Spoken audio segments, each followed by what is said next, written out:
Hi everybody, it's Steve from Corporate Gone Country. I'm just an ex-corporate guy trying to do country things. And the country thing I'm doing today is not really 100% country. There's a little bit of city to it as well. I want to do a truck video as I recently traded in a 2016 3.5 liter V6 EcoBoost Black Platinum F-150 for this 2023 F-150, which is an XLT model, and it's in gray, and it has a 5.0 liter V8. So I want to get into a little bit of the discussion as to why I traded the EcoBoost for the V8, and also some of the features of this truck. I'm very satisfied with it. I took about delivery of it about a week ago, and I got some aftermarket items put on it. So I'd like to show you those and talk a little bit about the differences between the 2016 and 2023. And also we'll compare the sticker prices a little bit, 7 years apart, 7.5 years apart. Why am I making this video? It's not to say, hey, look at me, I got a new truck. No, you know, anybody who goes out and buys a new vehicle, especially a truck, is always evaluating the features. And I just wanted to share with you my evaluation of what I was looking for and why I decided to change. Now, V8 was one of the main reasons. I wanted to switch from the EcoBoost to the V8. But the other reason was it looked like dealers were a little bit more willing to deal, and there were some discounts to be had, and we were getting towards the end of 2023 where maybe they were a little bit motivated to sell. The 16 had the 3.5 liter EcoBoost, and it had 137,000 miles on it. I had kept that truck for 7.5 years, and I had to spend about $1,300 on a coolant leak that was happening on the passenger side turbocharger. With the V8, of course, I won't have that problem because there's no turbochargers. And I was getting up there in miles, and I decided, well, I'm just going to go ahead and trade this truck in and go ahead and get the V8 and maybe save myself some problems in the future. At the rate that I'm driving, I'm going about 16,000, 17,000 miles a year, and I'm thinking, yeah, if I can get this one to 180,000 miles, and the V8 is so proven, and the EcoBoost is getting that way too. I am not a V8 snob or an EcoBoost snob by any means. I think both of them are good engines. I just opted for this one because it's a little bit more simple, and of course the V8 is rather time tested. So in going over the features of this truck, we'll start from the back. We'll start here with the tailgate. It's got a camera here, backup camera with a nice screen in the cab. Got an LED light here. Also got a tailgate that has dampened opening. And this tailgate has step on it, which I like because I'm over 60 years old, and this really helps me. I believe that this tailgate is an improvement.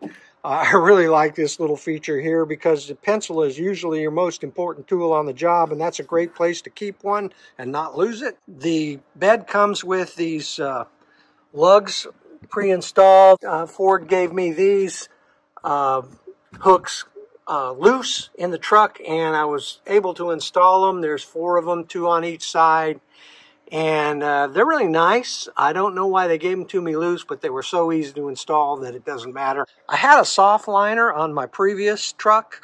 That worked out pretty well when I was just transporting coolers and rifle cases and fishing rods and suitcases and that kind of thing. This liner here is a little bit more trucky, and now that I'm retired, I think it'll serve me better. This configuration of bed cover is going to be better for me. Again, this was aftermarket, but I had a ARE cap on the previous truck. It was one that was flush with the top of the bed, and it lifted up. So you could never really expose the bed. If you wanted to put a washing machine or a couch in the bed of your pickup truck, you always had to travel with the bed cover up. So we got a Class 4 trailer hitch here. We also have plugs that accommodate 2 different wiring configurations. I haul a trailer that usually weighs total about maybe 4,000, 4,200 pounds, and this truck has plenty of towing capacity for that. We got this FX4 badging. That means that, well, probably the primary thing that the FX4 package gives you is the skid plates. I do have color matched alloy wheels and 20-inch tires, pretty much the same as I had on the Platinum. They were 20-inch tires, but they happen to be aluminum wheels. This truck does have flex fuel capability. My previous truck didn't have that. And I have fixed running boards here where the other truck had running boards that were mechanical. And then around the front of the truck we have LED headlights, same as on the Platinum. They just look a little different, but the Platinums were LED, and LED fog lights as well, same as on the Platinum. Got some tow hooks down here at the bottoms. Got that 31-inch tall antenna, and I think I'm going to replace that with a stubby antenna that's only about 7 inches. Probably the feature that I'm most going to miss between a Platinum and a XLT is power retractable mirrors. These mirrors close manually. Now, one thing that this truck does have, as the Platinum had, is this blind spot indicator. I actually like this one a little bit better because the whole logo lights up and not just a dot. One feature that's really convenient is the keyless entry. I'm glad that this XLT had that on it. Had some aftermarket tint put on. The darkest tint that I could possibly get is on the back. You can't get that on the driver and passenger side in the front. You have to get some tint that meets certain darkness criteria. So opening up the truck, this one came with a black interior. I bought it off the lot. I didn't order it, so I might have wanted something a little bit lighter, but my Platinum had a black interior as well, so that's pretty much equal. Power windows and locks. Right now I've got this sticker over it asking me not to roll down the windows. That's for another 24 hours while the tint adhesive cures. The steering wheel is not power. You can adjust it very comfortably, but you got to use this lever here to do it rather than a switch that came with the Platinum. You've got manual cruise control and lane keeping. You got your volume controls here on your radio, as well as your prompt for Alexa. And you got your menu controls over here for the menu that's in between the tachometer and the speedometer. And then you got some radio controls right here, and also your phone hang-up. Now, this truck doesn't have the adaptive cruise control like the Platinum had, but I'm not mad about that at all. In fact, I'm kind of relieved, because what would happen a lot of times with that adaptive cruise control is I'd be overtaking a semi. I'd be in the left lane on an interstate. They'd be in the right. And when I got right up to their cab, my adaptive cruise control would brake the truck, and it would happen every now and then. It was very inconsistent, and it was a little bit unnerving. What I ended up doing is just going ahead and canceling the cruise control when I would get in that situation, and then re-engaging it once I pass the truck.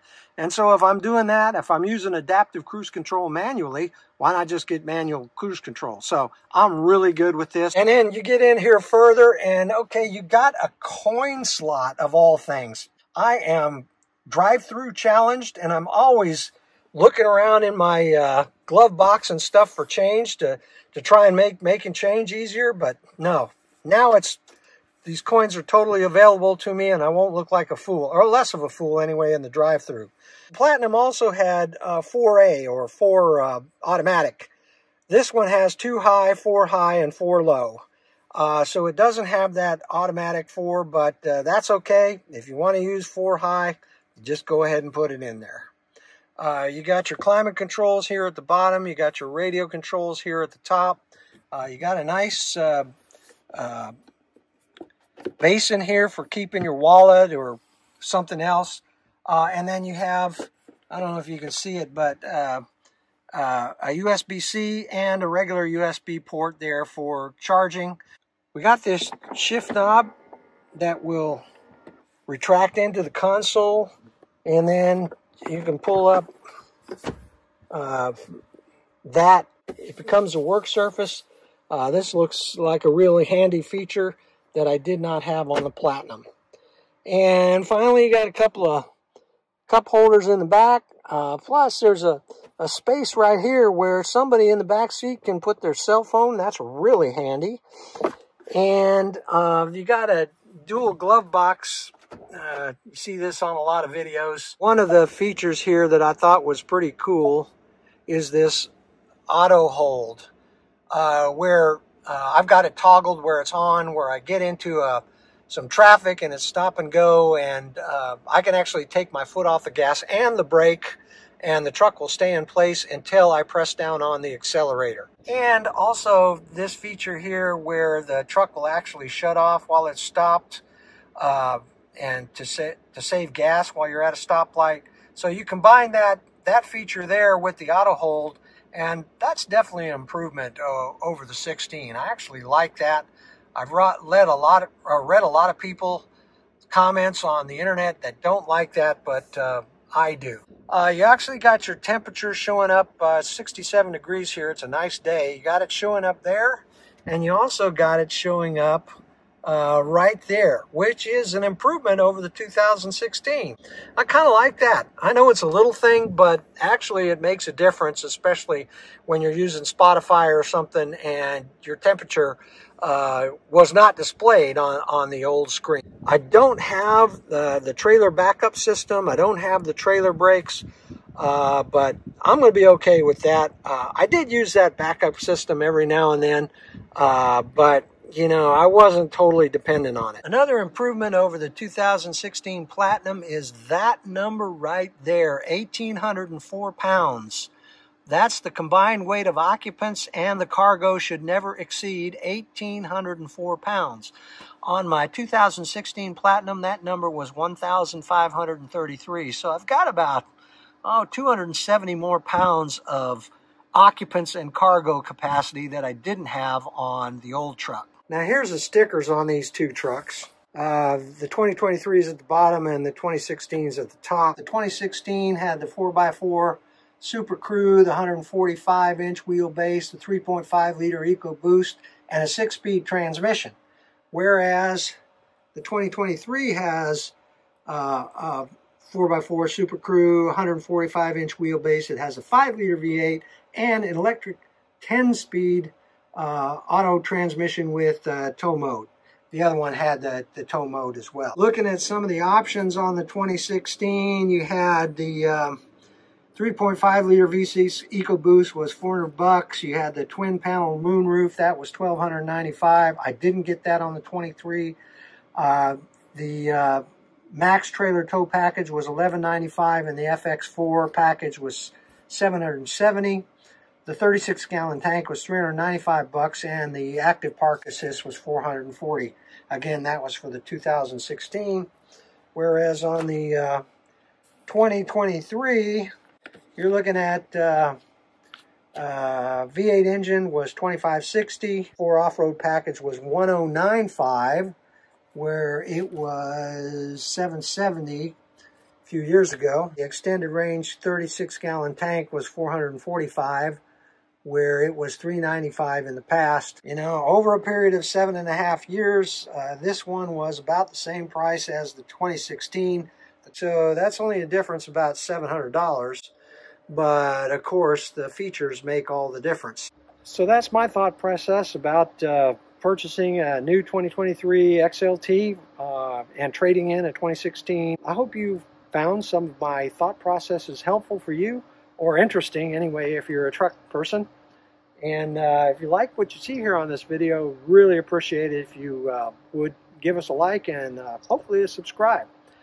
We thank you for watching Corporate Gone Country. We really appreciate your viewership and hope to see you on a future video. Bye now.